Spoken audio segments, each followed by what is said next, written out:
Galerinha, não pode faltar um conteúdo altamente interessante, viu? Que é muito cobrado em questões, que é reprodução. Sabe que a reprodução é o básico para a manutenção das espécies no ambiente, né? Nos ecossistemas. Então, vamos ver que tópicos são interessantes em reprodução que a gente está comentando aqui nas videoaulas.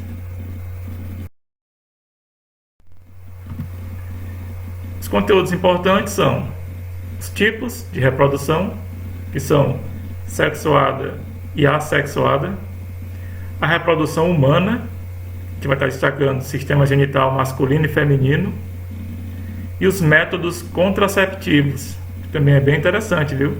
Tanto para evitar a gravidez, como para evitar as infecções sexualmente transmissíveis.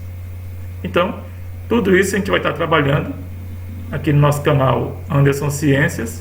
Você pode se inscrever, tem muita aula, viu? Cada tema desse está numa videoaula para ficar bem mais fácil de entender e a sua compreensão vai ser total. Sua parte é o quê? Assistir, compreender, comentar aqui nos comentários, lá no nosso Instagram, que também é canal Anderson Ciências, e compartilhar essas informações, viu? Então, vamos lá, galera. A gente vai ver os tipos, que os métodos contraceptivos, eles são divididos de acordo com o modo de ação, e cada pessoa pode escolher o seu, que ele se complete mais, né? Que seja menos complicado na sua vida, né? Nem mais, seja menos complicado na sua vida, e que geralmente você pode conversar com o médico e entrar em acordo para determinar o melhor método. A gente vai trazer métodos comportamentais,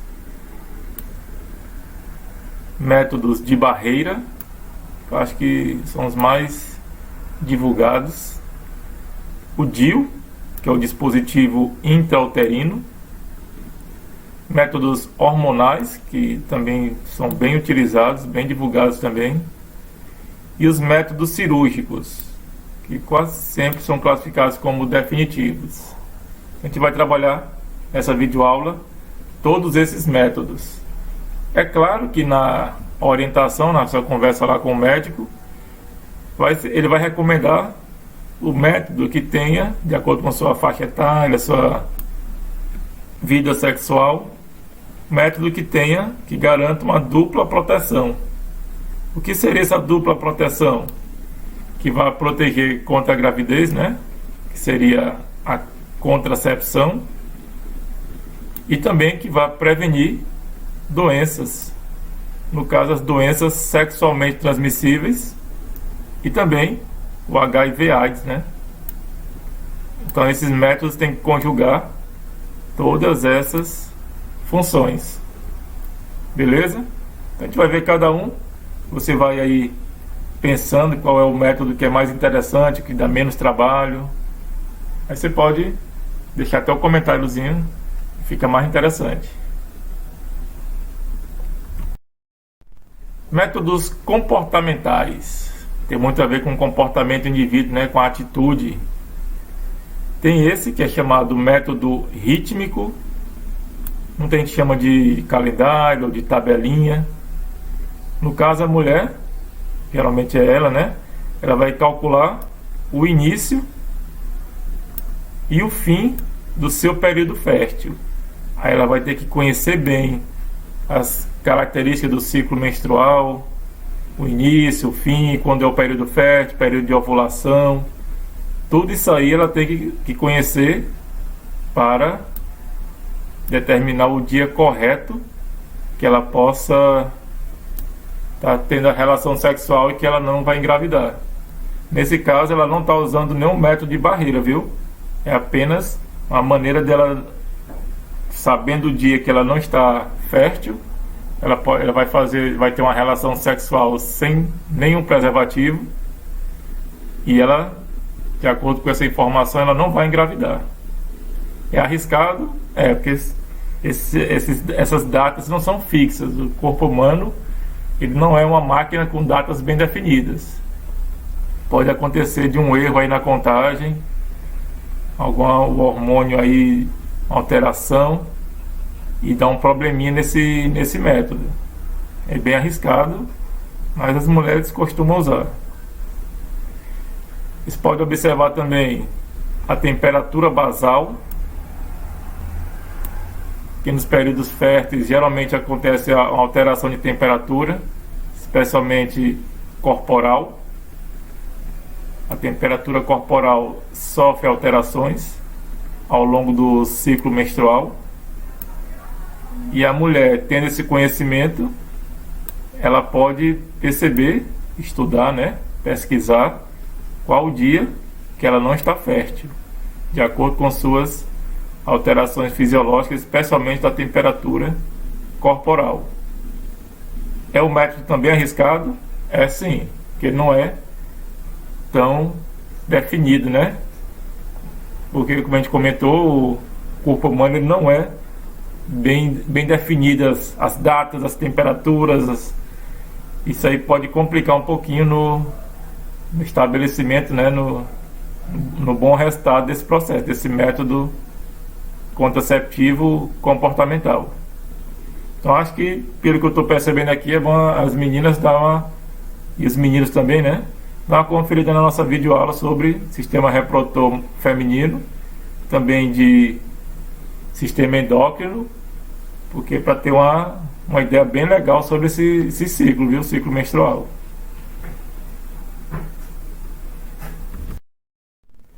Método do muco cervical. Aqui já é um método um pouquinho mais interessante, né? Que a pessoa vai identificar o seu período fértil pelas modificações cíclicas do muco cervical. Ele vai ter que procurar esse muco lá na região da vagina, e de acordo com a presença desse muco, ela vai perceber, no caso por autoexame, ela tem que fazer o reconhecimento no local para ver a presença desse muco, e também as sensações que ele provoca lá na vagina e na vulva. Então, de acordo com essa característica, a mulher vai perceber e identificar o seu período fértil. Então, só voltando aqui, né? A mulher aqui, o casal tem que ter um bom conhecimento sobre ciclo menstrual, período fértil, para não ter erro nesses métodos aqui, viu? Existe outro também que é chamado coito interrompido. Por que são chamados de comportamentais? Tudo isso aqui tem a ver com atitudes, né? Comportamento do ser humano. O coito interrompido o homem, né? Ele tem que ter uma noção bem legal do momento em que ele vai ejacular. Ele estiver pressentindo a iminência da ejaculação, e ele retirar o pênis bem nesse momento, né? Antes, né, que aconteça a ejaculação. É um método arriscado? É sim, que não se tem a precisão exata que ele tirou exatamente naquele momento ideal. Ele não é tão efetivo e tem baixa efetividade, justamente por isso, né? Porque o homem pode não ter a noção que tirou no momento exato que deveria tirar. E fora que antes da ejaculação pode ser que seja liberado substâncias para neutralizar o canal da uretra, e nessa liberação também se tenha espermatozoides. Aí já tira toda a efetividade do processo. E pode também atrapalhar a função, a atividade sexual do casal. Já pensou? Sempre nesse momento, na relação, ele está sempre preocupado se é a hora ou não de tirar. É bem complicado, viu? Então a gente viu esse método comportamental. Você pode até comparar, né, com os próximos métodos que a gente vai comentar aqui nessa videoaula. Métodos de barreira, acho que são os métodos mais divulgados, né, nas mídias, nos meios sociais, né, pela internet. Mais comum é esse aqui, a camisinha. chama muito de preservativo, né? Ele é eficiente na prevenção, né? Proteção contra DST, inclusive a AIDS. Pode prevenir doenças do colo uterino, como é o caso do HPV. Bem interessante, né? Só um mecanismo fazendo isso tudo, né? Não faz mal à saúde. Não tem nenhum relato de qualquer doença relacionada com o uso de camisinha. E é de fácil acesso. Os governos até liberam esses preservativos para os indivíduos, a custo zero. O feminino, ele não é tão divulgado como o masculino, mas também é bem efetivo. Ele é basicamente um tubo de poliuretano, material que se faz plástico, né? E tem uma extremidade fechada, justamente para os espermatozoides não adentrarem, né, o útero, não se encontrar com o espermatozoide lá na tuba uterina. E a outra extremidade é aberta, justamente para permitir a entrada, né, do pênis, do órgão masculino. Acoplado a ele tem 2 anéis, que são flexíveis, e vai ter que ser introduzido, né, bem encaixado nas paredes vaginais, né, no canal vaginal, para que tenha a firmeza e ele não saia durante a relação sexual. É bem efetivo também, viu? Tem praticamente a mesma eficiência da camisinha que se usa muito no masculino.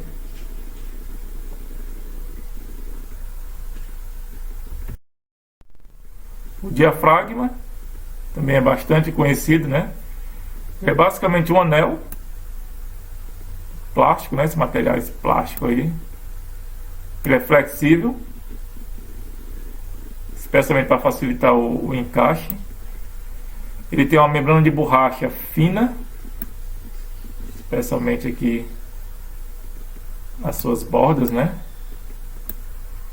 Aí a mulher coloca na vagina numa posição que ela consiga cobrir o colo uterino. Aí pronto. Muitas vezes coloca até espermicida nessa região, para que se aconteceu a chegada de espermatozoides, eles serem mortos, né? Então, cobrindo o colo uterino, não vai haver a entrada de espermatozoides para o útero e nem a fecundação. É um método também bem interessante, né?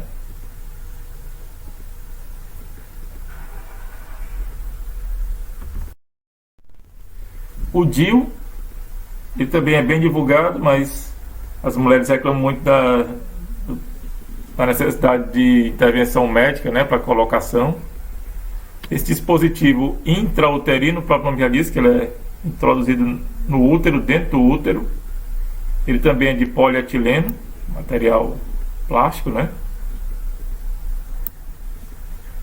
Ele pode receber também cobre e até mesmo hormônios, justamente para prejudicar mais ainda a vida e a atividade do espermatozoide no útero. Ele é inserido na cavidade uterina e vai justamente impedir, se for o caso, a passagem de espermatozoides, a implantação a anidação, como se diz, né? A implantação do embrião na parede uterina. E ele é manipulado basicamente por médico. O indivíduo dificilmente sozinho, né, consegue fazer essa introdução. É um método também seguro contra a gravidez, mas já aconteceu muitos casos do bebezinho nasce com esse DIU pendurado na cabeça dele, né? Então ele não é um método tão eficiente como a gente imagina.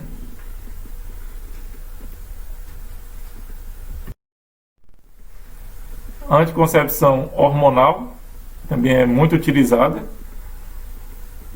que no caso quase sempre é por via oral. Aí nós temos o que nesse anticoncepcional hormonal? Basicamente, estrogênio associado à progesterona, que vai fazer o que? Inibir a ovulação. Então esse método ele inibe a ovulação, porque ele vai manter esses hormônios em níveis elevados e vai impedir que a hipófise libere as gonadotrofinas, que vão favorecer a gravidez. É como se ele desse uma enganada, né? Tapeasse a hipófise. E vai causar modificação no muco cervical e vai torná-lo hostil ao espermatozoide, além, né, de inibir a ovulação. Vai alterar as condições endometriais, que o endométrio é aquela parede interna do útero, onde vai acontecer a implantação, a nidação. Também vai atuar modificando a contratilidade das tubas. A gente sabe que as tubas são os locais onde acontece a fecundação, né, encontro do óvulo com o espermatozoide. E também vai interferir no transporte ovular. Transporte do óvulo, especialmente a saída dos ovários e se encaminhando pela tuba uterina. Então ele causa uma modificação bem interessante no corpo feminino, né? Especialmente modificação hormonal. A questão desse método é que ele é basicamente diário. Esquecer de tomar o comprimido pode prejudicar o processo. Então a mulher tem que ter sempre essa fidelidade diária, né, de tomar esse comprimido.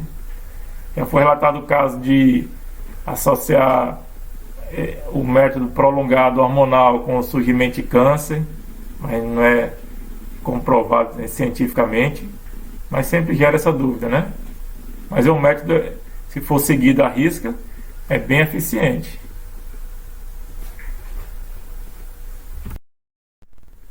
Pílula do dia seguinte é como se fosse um método tudo ou nada. É como se fosse você tomar toda a cartela de anticoncepcional hormonal de uma vez só. É um processo, como a gente colocou aqui, de emergência. A pessoa teve a relação sexual sem preservativo e, no caso, foi desprotegida e ela não quer engravidar e não tem tempo para tomar, para utilizar um método hormonal, né, tradicional, porque ela já fez a relação. Não pode mais, né? Porque o método hormonal ele tem que ser prévio. Então, nesse caso, ele toma essa combinação elevada de hormônios, por isso aqui, ó, que é hormonal, e só tem eficiência antes de 72 horas de completar o coito, né, a relação sexual. Após as 72 horas, esse método, a pílula do dia seguinte, já não tem mais eficiência. Tem também a tendência atual, que é o uso do adesivo anticoncepcional. Ele é colado na pele, tem bastante eficácia, vai fazer trocas por difusão com a pele. E os relatos é que ele tem boa eficiência, especialmente para as mulheres que são muito ocupadas e pode ter o risco de não tomar pílulazinha no dia a dia, né? Esse adesivo ele fica atuando na pele e a pessoa pode ficar despreocupada, né? Também é bem eficiente.